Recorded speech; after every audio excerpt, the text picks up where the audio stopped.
Welcome to another edition of Rick and Bubba University, the podcast. We are so excited. This is a guest that we've had the honor of talking to on and off, Bubba, the better part of the entire show of now our 30th year. Yep. Bubba, I'm going to read you a list of people before we go in this. The Rolling Stones, they have been together since 1962. Mm-hmm. Aerosmith, they have been together since 1970. Did you know on the list a band longevity who is sitting in the number 3 slot? Who's that? Three on a String, 1971. Wow. Three on a String has been together since 1971, 52 years of entertainment. Jerry Ryan, one of the founding members of Three on a String, joins us on this edition of Rick and Bubba University, the podcast. Jerry, welcome. Hello, Rick. Hello, Bubba. Jerry, what an honor to have you on. We've been able to – Rick introduced me to you guys because y'all have known each other a lot longer than I have. But really for the entire length of the show, Three on a String has been a part of what we do, and we appreciate you guys doing that. Listen, we have got more people that saw you on Rick and Bubba, heard you on Rick and Bubba, everywhere we go. And that's a big area, too, not just it's everywhere. Birmingham. Yeah. It's everywhere. If you don't believe that, just ask about his last trip to Texas. Right. But when you hear me say Rolling Stones, Aerosmith on longevity, and you realize you guys have been at this 52 years. Yes. So I know without saying it, it doesn't seem like 52 years because this is our 30th year. Some years, Bubba, I guess it feels like we've been doing it 60. Well, there's some Others days 10. it feels 30, and then there's some days it feels like it just started. So we're going to go back in Jerry Ryan history. Okay. As Bubba said, you have a connection to the show that is unique because let's go all the way back. You and my dad, Greg's dad as well, right? Y'all went to college together. Auburn. At Auburn University. Right. So tell me about those days and meeting Bill Burgess.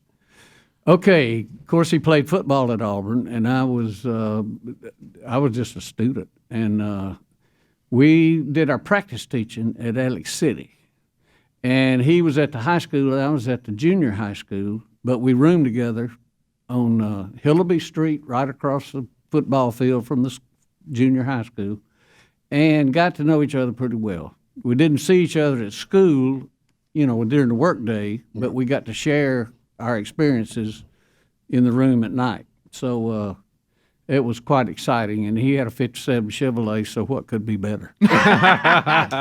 And you recalled, though, because y'all came from rival high schools. Right. You had seen him play high school football. I had played against him. I was at Phillips, and I was a sophomore on the B team, and we went down to Jones Valley where he was a freshman starter on the B team. Right. And I can vividly remember looking across the line and seeing his helmet down right on top of his eyes, and with a look in his eye that just said, "I'm about to come over there and hurt you." That's what I remember that.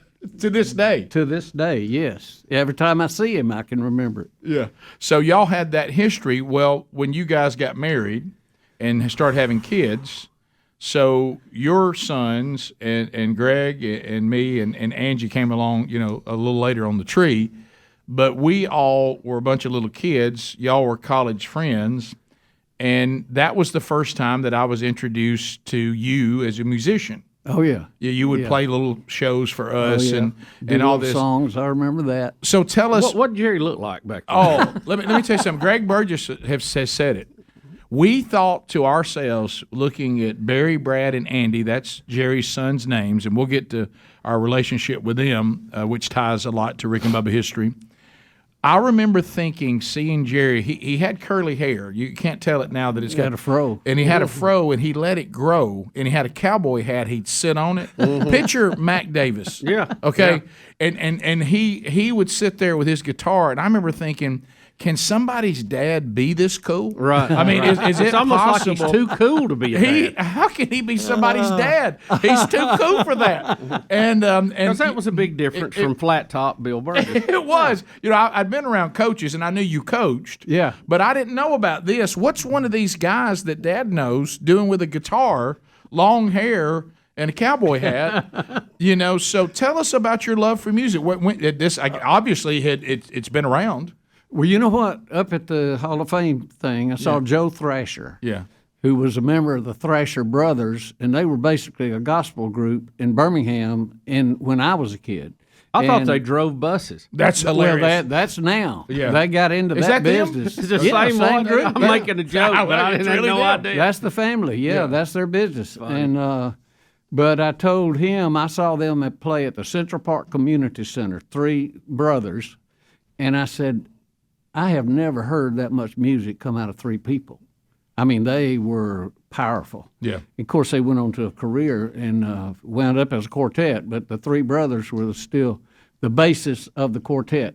And then from that night in that community center, music was different. It was like, wow, it can be powerful. So I wasn't able to express that until I did one time in junior high school, did an imitation of Johnny Ray. Do you remember who that was? I remember when he had a barbecue place. But not that Johnny Ray. Yeah. No, he had a song called Cry, and he would do all kind of emotional things. So I did a thing of him in junior high school, and I said, hey, they were looking at me, man. That ain't they bad. like that. Kind of That cool. ain't bad. Yeah. And also did I learned to play a few chords on the guitar and did a show for my family up at my Uncle Calvin's house and up in Hansville. And I thought, God, that ain't bad. People listening to you, and, you get a little red face and kind of enjoy that. So had that. Then in high school, got in a group. I'll tell you this. We got a bunch of football players after practice. We'd sing in the shower. Yeah. And we'd sing a popular song of the day. You know. I got a talent show coming up. Well, let's just be on the talent show. So we did, and the reaction we got from the kids on the activity period. Oh, yeah. Oh, God. I said, wow, that is something, man. You just feel it, Applause is a powerful drug, isn't it? Yes. Yeah. Yes, it is. And these girls were screaming. Right. You don't get no better than that. Right, yeah. So anyway, I had that want to kind of thing since high school, but didn't get involved with actually performing till Warren Musgrove, who had the Horse Pens 40 festivals. Right. I was coaching basketball at Sanford, freshman basketball, and I had the team out on the field because another coach told me, if you run barefooted in the grass, you won't have blisters. So we were out there doing that. Okay. And Warren Musgrove came down on the field. He said, are you that coach that plays the guitar? I said, yeah, a little bit. And he said, don't you know a guy that plays a banjo? I said, yeah, Bobby Horton went to Ensley where I coached and so forth and so on. He said, I want y'all to come up to my folk festival in Horse Pens. So we did, the two of us, did a show. And two on a string. Well, yeah. So, and Bobby, you just met him while you were coaching at Ensley. That's how you met him? Yes, he was. Bobby was. He was something. We went to Woodlawn to play one time, and Jimmy Taylor, who was the coach before me, got Bobby to come out and play "Sweet Georgia Brown" on his trumpet, and just to make the other coach upset. Right. Which really worked. It worked. It really worked. And. Because that was a big rivalry. Yeah. Anyhow, I knew Bobby for several reasons, and so we went up there and did that show. We had to learn. We wound up knowing 7 songs, but we had to play them twice to fill up our time. Right. You know. Do a whole set. But the guy he was working for at Alabama Music said you need to add a bass player, and so we did. And went to the Lowenbrow, and I remember it was February of 70. Mm-hmm. No, the Horse Pen show was in 70. Lowenbrow 71. Lowenbrow 71 February, and there was 8 people. And they loved you. And that's when we started 3 on the String. So who was the original bass player? John Vess. John Vess was the original bass player. He was at Sanford with Bobby. His dad was a history teacher. I had his class. But I didn't know John, but Bobby knew him. Got him to come learn, and all of them, top to bottom, all 9, I think it's 9, had to learn the bass after they started playing with us. So they didn't come in as stand-up bass players? They didn't come in as bass players. No, they came in as singers. We always and they had to learn how to play the bass? Yes. And y'all have had 9 stand-up bass players over the 52 years? Yes. Okay. Yeah. And so but these were and we started in 71. Jerry Ryan, Bobby Horton, John Vest.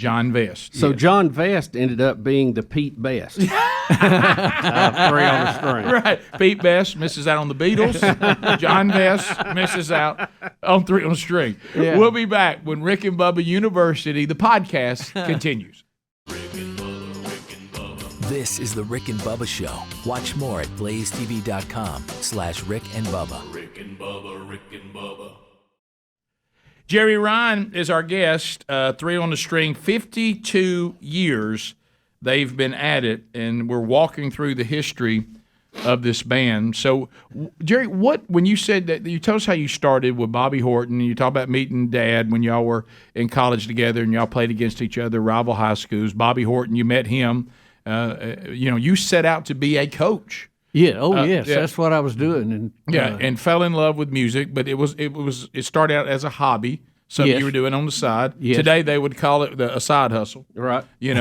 And you probably, if you were like when Greg and I fell in love with music, I remember unfortunately, because we made some really bad deals, we didn't care if we got paid or not. We just wanted to play. Oh, well, yeah. that was okay at first because we worked for the door. Right, yeah. So we had $8 that first night. What could be better? What could be better? But what drew you to the style of music? It's hard to. I know y'all are lumped in with bluegrass, but when you see your show, it feels a little more diverse than just bluegrass. Well, that comes from a lot of trying to find new things to do. And we've written a lot of our material over the years, but Bobby was learning the banjo. Yeah. At the time we started, about the top, there may have been 5 songs in the top 20 that were featured the banjo. Okay. You like Foggy Mountain Breakdown and Sure. Bonnie and Clyde Sure. and Right. The Eagles were using the banjo a lot. and the Beverly Hillbillies had the banjo. Yeah. Anyway, he knew all those songs, so we started playing. Hey, that guy knows. Let's get them. So Bobby was our key to getting jobs. All right, so wait a minute. So the style of music that y'all adopted is because Bobby knew how to play banjo, and they were popular songs that used the banjo. Yeah, and I had They were all banjo driven. Right. Yeah. I had no preference for bluegrass. Okay. Whatsoever. But when I went up and talked to Musgrove when we did our show at Horse Pens, it was a perfect setting because amphitheater. Yeah. Outside the rock formations, it was beautiful. And I asked him. I said, "Have you ever thought about having a bluegrass festival?" And he said, "What's that?" And I said, "I don't know." But Bobby's been. It just seems like it would fit. But Bobby keeps mentioning it. Bobby's been to one. Right, He's right, seen them right, happen. right. And so he said, "Well, give it a shot." And he actually gave me $600 and said, "You get the bands, and I'll do the advertising." And that's the way it started. Okay, so now let's talk about you're now in 71. You've done Horse Pens. You talked about you developed what became now this bluegrass festival that's gone on for a long time. Yeah, it became one of the best in the country. But y'all started playing regularly at the Lowenbrow. Right. Now your show, the 2 people that have never heard 3 on the String in the last 52 years that may be catching this podcast, your show features a lot of comedy. So how did the set that now has so much longevity? How did you develop that along the way? Well, I read a book one time called The Enjoyment of Laughter. It's by Max Eastman. I recommend it to everybody in the world. Okay. Because it started off, if you want to be funny, if you want things to be funny, you got to develop an attitude and a feeling of lightness. Y'all do it every day. You develop, everybody's involved in this, and it's like, I always thought about 4 guys riding around in a car at night, with nothing to do and trying to top each other. Oh yeah. So we tried. That's the show. Yeah, and it's the environment. It's the way you feel about what you're doing, and we try to do that in the clubs. And we said, we're just going to be light. We're just going to, and jokes came to us. And Bobby was a idiot. is what he was. Yeah. But he did skits, he did characters, he did things, and I just watched him. I was a straight guy. You were the straight guy? Oh yeah, yeah, big time. Because if you get in the room with the two of you, you would think that Bobby's the straight guy. Oh, no. And you're not. But when y'all get on stage, he's clearly the goofy guy. I think of but he doesn't do. Bobby doesn't do it all the time. He's a musician, right? And he's a serious musician. Oh, and very talented. He's as good as I have ever seen. But he would do. If you think about putting an Indian headdress on and doing a skit, he would do anything. That would be funny. Right. And he was funny. So my job was a presenter and the reaction guy, to just, and I sometimes tell the audience, how about that? Right, yeah. Watch this thing. Right, yeah. Watch him go. I know that feeling. So that was, that, and we kind of developed along with the crowd. We new people would come in, they said, somebody tell them, do that thing y'all did last week. Okay. And when you pick out something works, you keep it, something don't, you forget it. Anyhow, we had a lot of opportunity to do that because we worked there 9 years, 3 nights a week. And I was talking to Randy Owens about that. But you can say Randy Owens. It's okay. Randy's been on the show. Many times. Yeah. I'm still starstruck. Yeah. But they did the same thing in Myrtle Beach. In their club. They were there 7 years. Yeah. So it's a little by little you develop what becomes an act. Well, then I assume, Bubba. I mean, I know you're thinking the same thing I do. There comes a point where coaching is paying the bills. You're picking up a little bit over here with the music. Yeah. When did the moment? I'm just picturing you sitting down with your wife, Kay. When did the moment come when you said, I think I'm going to get out of coaching and I'm going to do this full time? I'm hanging up the clipboard for the harmonica. Yeah. Sleep. Yeah, right. Yeah. No, that was it. I wasn't sleeping. I'd get home at 4 and be at school at 7. Right. And eventually, we were playing, and I was coaching at Woodlawn, and that's the only time 3 on a String took a break was during that basketball season. Right. Because I was only there 1 year, but we didn't play at all. And I just told everybody, I'm coaching basketball. Right. But after that season, then I went to Huffman as a boys' advisor, so I was not coaching, but still getting up. I mean, we just weren't sleeping. I finally that day job working with the night job doesn't work. It gets bad. And Jimmy Tarrant he was my high school football coach, but he was the principal, and I was the assistant. And I went to him, I said, I can't keep it going, and I'm not going to give up the music. Okay, so let's talk about that. Why? When did you get to the point where you said music is more fulfilling to me than coaching? Taxes. Taxes? I looked at my taxes. I'm serious. I thought that was a joke. No, right. I thought he started a song. I did too. 1 year we made. I pay another man to do my. No, that's it. Yeah. I looked at my taxes, and I made $6,000 more in the clubs than I did teaching with a master's degree. And I said, that's not right. First of all, teachers are underpaid, I thought. Oh, yeah. And second of all, I was enjoying it. Well, that's kind of what I was pointing to. Yeah. I thought it was just you discovered this is the one that you love more than the other, but you're saying the taxes gave you the first look at it. That was the Present to Your Wife program.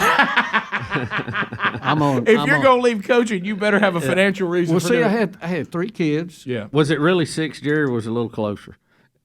No. Yeah, there was $6,000. No, it was. Okay. I just thought that might have been the story you carried home. I might have enhanced a dollar or two. You're all over it. Yeah. Anyhow, I just had to look. I had 3 kids, no insurance if I go music. Had great insurance teaching. Mm-hmm. I had you're away from home a lot more than teaching. And my kids were growing up playing football, and I got to see very few of that, which was very negative. Right. But on the other hand, you start counting bucks, And anyhow, it was worked out to where I was really enjoying the music and not really enjoying the boys advisor role at the school. Yeah, understood. Because you don't see anybody in a how you doing? You say, where you been? Yeah. You know, where you supposed to be? Right. That kind of. Anyway, it worked out to where, and Mr. Tarrant, he said, you know, I respect that. He said, I had a chance to do that one time, and I didn't. Not to play music. But just something else. Yeah, something else.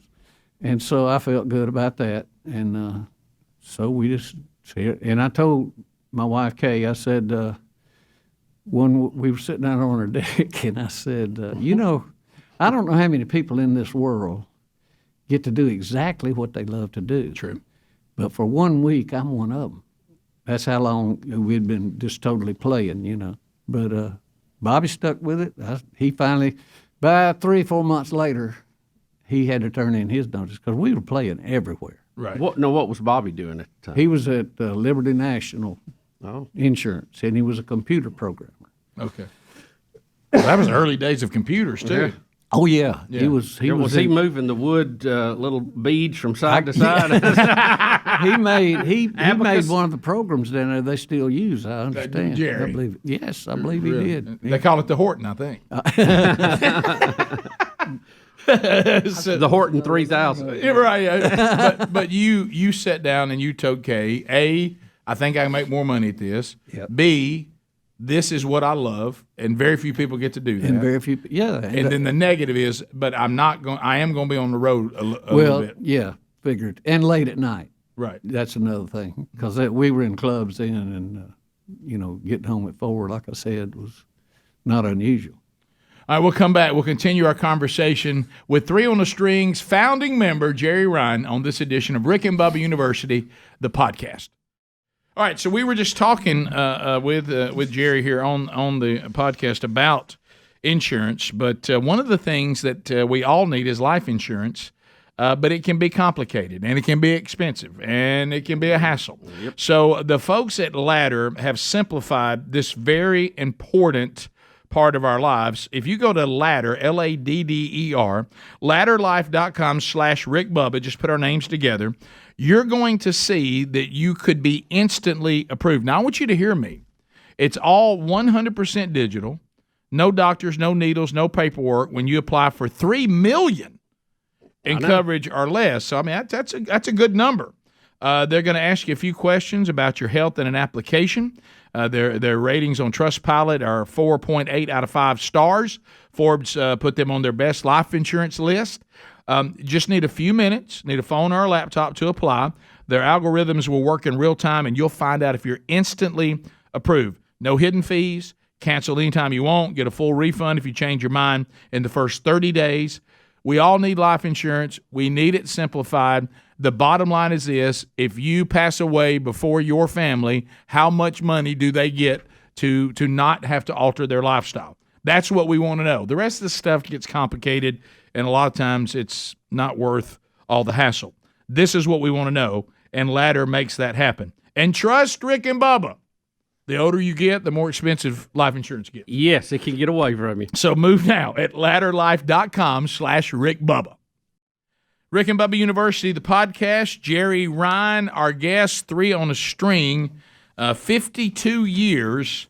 And we've been kind of walking through the story of this band. Jerry, I know over the years you've met a lot of people. You're talking about Randy Owen a minute ago. What about some of the other people you've met? I know you guys have opened up for a lot of very famous people. Oh, Ronald Reagan. How about that? Oh, you Ronald Reagan. Are you serious? Yeah. Now get back in that mic. Get back in that mic, Jerry. You leave it. Ronald Reagan and the first Bush. Daddy Bush? Look, you're gonna make make Bubba cry. Did you play for Ronald Reagan? Yes. Bubba. Yes, at Birmingham Civic Center. He came for a rally, and we were the. How about that? Let's all get up, make money. Music.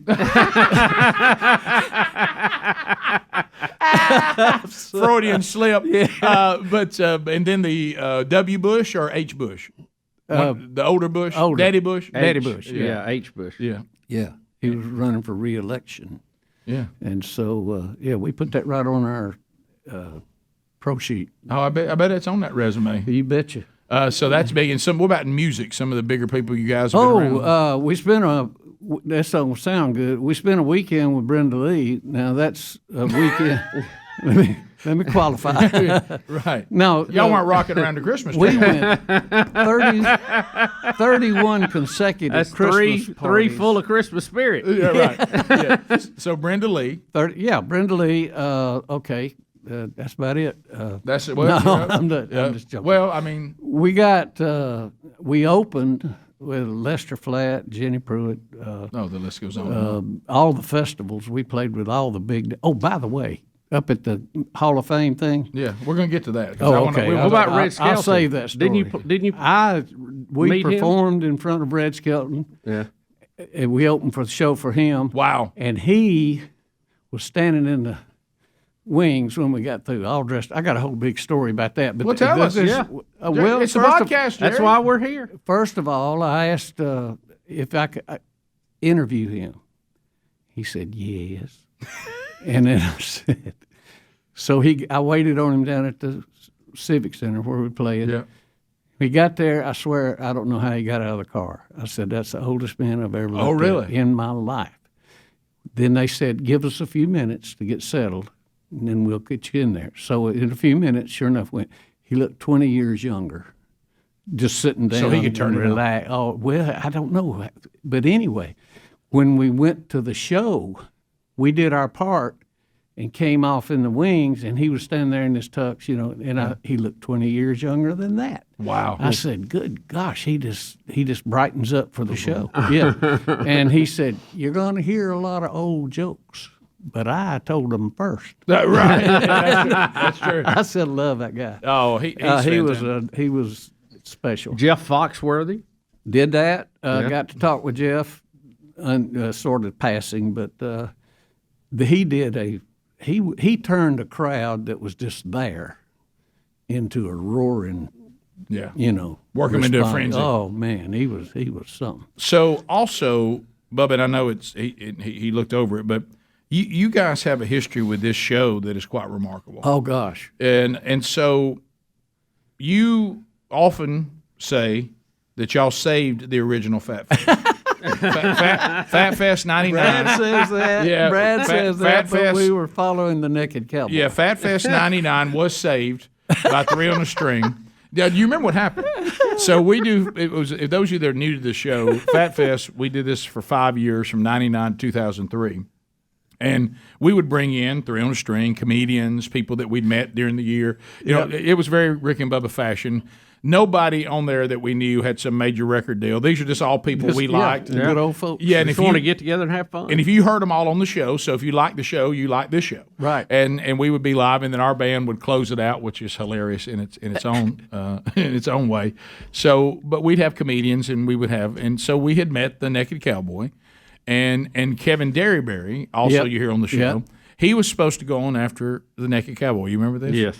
Well, we didn't check the set list for Naked Cowboy probably as detailed as we should have. Oh. And so we're backstage, and he's doing a song that's a little off color. Right. And we're all back there. Remember Kevin? Yeah. Kevin comes back. Hey. He said, Rick and Bubba, I ain't trying to be difficult, but I ain't going out there after this man. And, you know, and all that. And the heroes of music, the legendary Three on a String, said, we will step up. Yeah. We will be the buffer. From the Naked Cowboy to Kevin Derryberry. That's right. We will do it. You need a transition, that's for sure.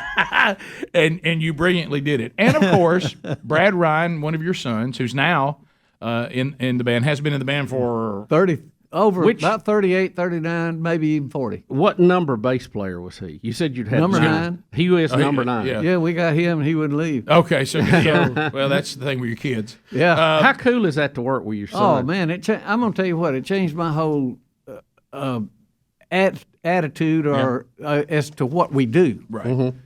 You know, before we just, I don't know, we was going out to have fun and get through. But then, when Brad started playing with us, I said, "Hey, we're presenting something that's going on and on and on, and we sort of have a responsibility to these people we're playing for."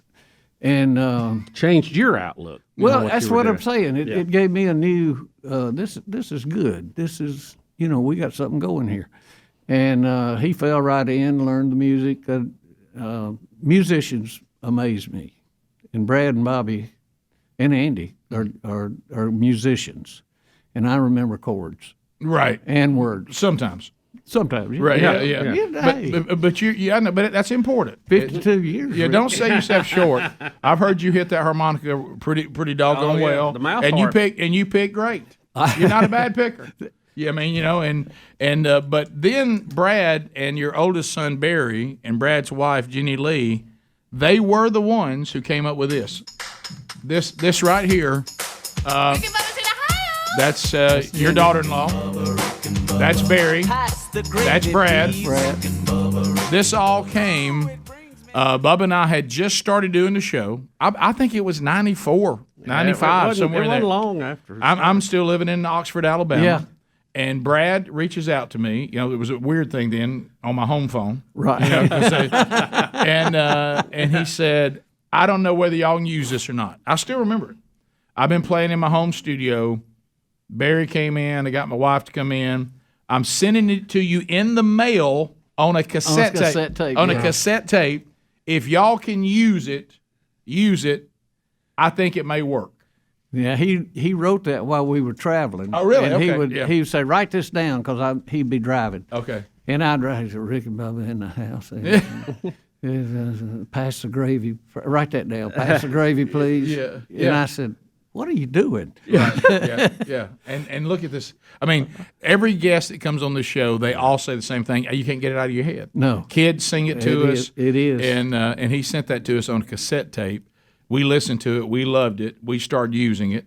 Had him go back and help us with one to go into the commercial break. We went back and we did some. Right. And we also got with your son, Brad, and wrote the Rick and Bubba Children's CD. Yes. And Hey, It's for the Kids. Yes. And classic songs on there. Did you know on the Rick and Bubba CD, number one downloaded song is TT and the Potty, of course. Oh, yeah. Well, no one sure, can compete with TT and the Potty. Right. Number two is Jerry Ryan singing the classic children's song, Know an Old Lady. I Know an Old Lady.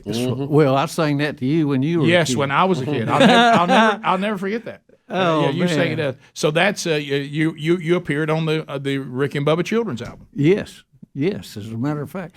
Speaking of playing for y'all, we used to go, and I'll tell Bubba this, but you know what I'm going to tell. Mm-hmm. We used to meet together as families, and the kids would be off somewhere. We don't know what they're doing. Talladega Super Speedway. Well, they would be in another part of the house. Oh yeah. And what they doing? So we'd go crack the door, and you'd be in there interviewing everybody with a hairbrush. Yeah. And that's a fact. Yeah, I was doing the radio show way back then. All right, we come back. We're going to talk about the great honor that Three on the String just received, and it's a biggie.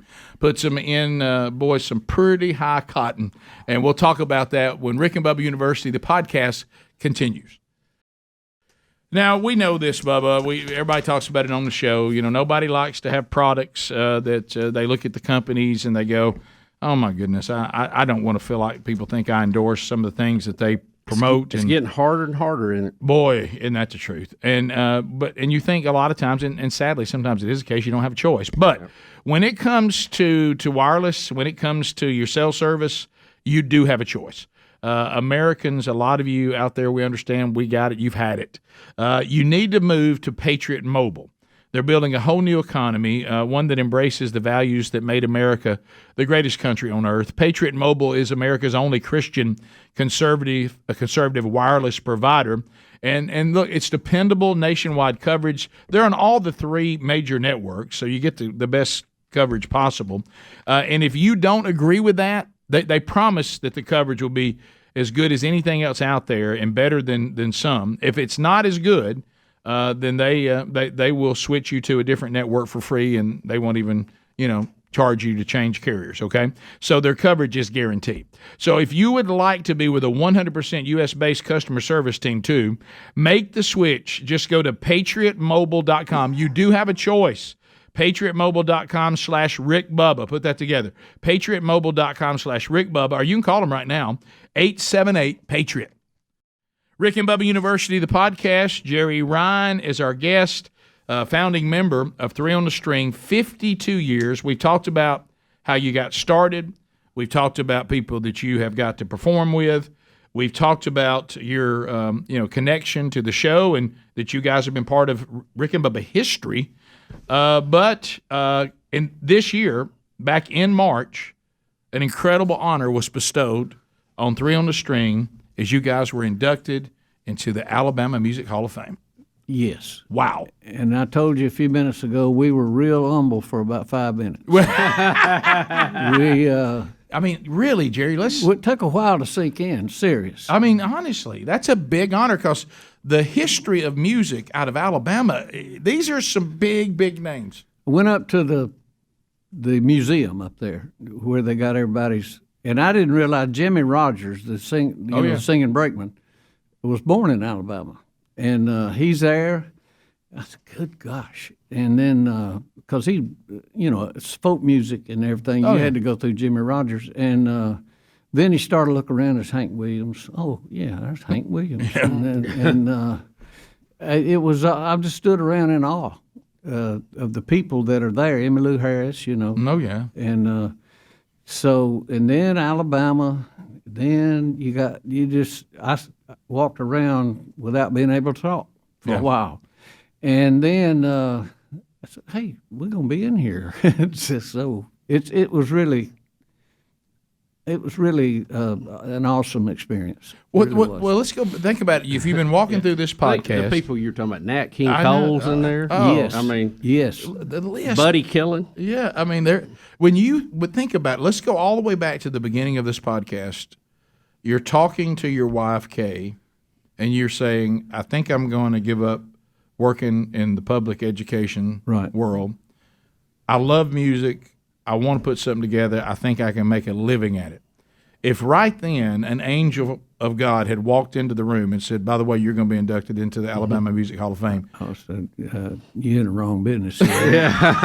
Commodores. You don't know who you're talking to. Rick Commodores, Lionel Richie. I was just wanting to make 3 shows a week at the Lowenbrow. I know, but so you never know. And you're sitting here, and you guys have grind. It's not like it came easy. No, that life is a grind. It is. And you have to love it to be successful at it. Yes. And you have to love it for any kind of longevity to take place.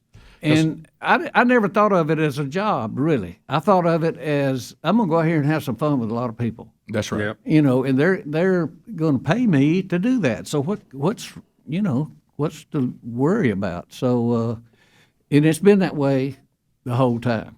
And thanks to Bobby, we covered the music. And thanks to all the bass players that came through, that made a trio out of it. And then we started enjoying what sound we were making and got 4 of us now. So it's just been something you wouldn't believe. And I bet you feel the same way about what you do. Yeah, well, I mean, we talk about this all the time. I mean, I don't think you're ever going to see us in any sort of Hall of Fame, but longevity, we can talk longevity, can't we, Bubba? I disagree. Now, longevity, we can talk. Bobby, Jerry, I don't know that our industry loves us like the music industry loves you, because we've been a bit of a rebel over the years, and sometimes rebels are not appreciated, at least in their time. And it's. But no, I disagree. Jerry, we actually we're in our 30th year. We haven't. In my opinion, we won't get into our birthdays. We're 4 months into our 30th year. Yeah. But our 14th year, we actually put out a CD that was entitled 14 Years Still No Awards. And it was kind of a hint. It was kind of a gentle nudge to the industry. Y'all, but really, and honestly, and Rick will say this, we joke about it, the awards are not what's important. We love the people that like what we do, just like you. This is an important award, and I know you're very proud of it, and you should be. But your greatest thanks is the smile you see on the audience. And that's what drives you. Every show. Yeah. Willie Nelson. Yeah. Saw him play one time, but before that, he said, I heard him on the interview, said that he always picks out one face in the crowd that's friendly, don't have to be excited or anything, it's just one face, and he plays the whole show to that face. So I started doing that. Yeah, and a lot of truth. Has it ever been my face? I think yes. You've always been backstage. I think in this studio, yes. Yeah, in the studio. Yeah. But you do. You look for, and they represent that whole crowd. So you're making friends as you go. And, of course, Andy McGinnis wrote that song, Best of Friends. Yeah. And that's the way we feel about what we do, that we're dealing with, if they're not our friends now, by the time we get through with the show, Yeah. they will be. They'll find something they like about us, and that's just the feeling we have going into it. But don't you think, Bubba, you hit on it, Jerry just hit on it, if we were giving other people advice that may aspire to be in the entertainment business, you can't start the entertainment business with the goal being I want to get awards and be in the Hall of Fame. No. If that's the goal, Or make money. You're dead. Yeah. If you're looking at that end of it, you got a long road to Because hoe. what you did is what we've done, everybody's done. You start out saying, I would like to entertain these people. Yes. And I like entertaining these people. They seem to like what we're doing. And as you continue to do that, if you have some longevity and you build a big enough audience and there's enough people that like what you're doing, maybe one day you will have that. But that's never the goal. It just happens that it might just happen to you because the way you're successful, number one, you got to love what you're doing. Right. If you don't love coming here, and you guys have it a little bit different than us, and it's as far as the type of entertainment business. We, unless we're doing a tour like we did the theater tour or we're speaking somewhere, but on the show every day, which is the overwhelming majority of what we do, the day job, we don't know sometimes what people are, how they're responding because the audience is out there. Right. Like right now, we have no idea how people are responding to this podcast. But what always helps, our version of the person in the crowd is when you walk through the grocery store and somebody comes and says, hey, I got to tell you something. Yesterday, when y'all did this, this, and this, I had to pull my car over. Right. I spit coffee out. I was crying. I peed on myself. That's always our goal. And don't you agree? Loss of body function. And don't you agree there's no way to express to an audience how much that really does help? Oh, yeah. I mean, that gets you to the next show. That gets you up the next day, because you feed off that and go, okay, so I guess what I'm doing, there's some people that actually like it. Yeah. Yeah. Well, we get that. I think about this in terms of the recording artists send their music to the radio stations and the people hear it. We go to the people. Mm-hmm. We just go down there where they are and do what we do. They don't know who we are or what, and that's the best feeling we ever get. If nobody knows us and we go in and do our show and they stand up now and they say, "Wow." Yeah, that's it. Wow. So we're getting to the end, but I understand you finally got to see one of your heroes, Buddy Holly's statue in Lubbock. What happened there? Brad told me to ask you about that. Okay, years ago we went to Lubbock, Texas. Yeah. Did the show, and I said it was about 7:30, 8 o'clock at night, and I said, "Hey, the Buddy Holly statue is right over 2 blocks over, and we can go over there and just look at it and get some pictures, maybe." And Brad said, "Oh, Dad, they got that thing covered up for renovation." And so we drove on down the road, about 100 miles down the road. I said, "Wait just 1 minute. They don't cover statues up for renovation." He give it the laugh, and so he just didn't want to go, did he? Oh, it's probably saved 30 miles. Right, But we Until wanted to you get turned back around. home for sure. You hit it on the way back, though, didn't you? Oh, when we went back to Lubbock, we planned an extra day. All right. To go to see Buddy Holly. They got pictures made with the statue and, went through the whole museum, which is interesting. But when I was growing up, that was music. Yeah, I mean, Buddy Holly was the man. And the first year at Auburn, he was as hot as you can get. Oh, yeah. And I was right there with him. So but Jerry, finally, we got to see and we spent about 3 hours. Well, yes. How about Brad doing that to his daddy? Tell him it's being renovated. Oh, he loved it. He loved it. Well, he made sure he just texted me and said, "Be sure you ask Dad about that." Well, Jerry, thank you. This has been a fascinating time. Thank you for all the years you've given us. Oh man! Congratulations to you and all the people that have made up Three on the String for the last 52 years for being inducted into the Alabama Music Hall of Fame. And you're going to be with us on the radio show next week, I think. Yeah, for tax. Looking forward to that. Next day. Yeah. A tradition here on the program. Well, Rick and Bubba, thank you both. This is an honor for me to be here. And that experience up there was, everybody's got on tux. Yeah. And we were out playing, and somebody backstage, Rhonda Vincent's As Hot as You Can Get in Bluegrass, was filming her standing there with their mandolin. Yeah. And you could hear us singing on the stage. And she started playing along with us. How about that? I said, "Good gosh almighty, we got backup from Rhonda Vincent. How about that?" And I'm trying to get that where I can use it. Yeah, And I'm gonna try. I was gonna call her and say, "Hey, thanks for being our backup band." But anyway, Yeah.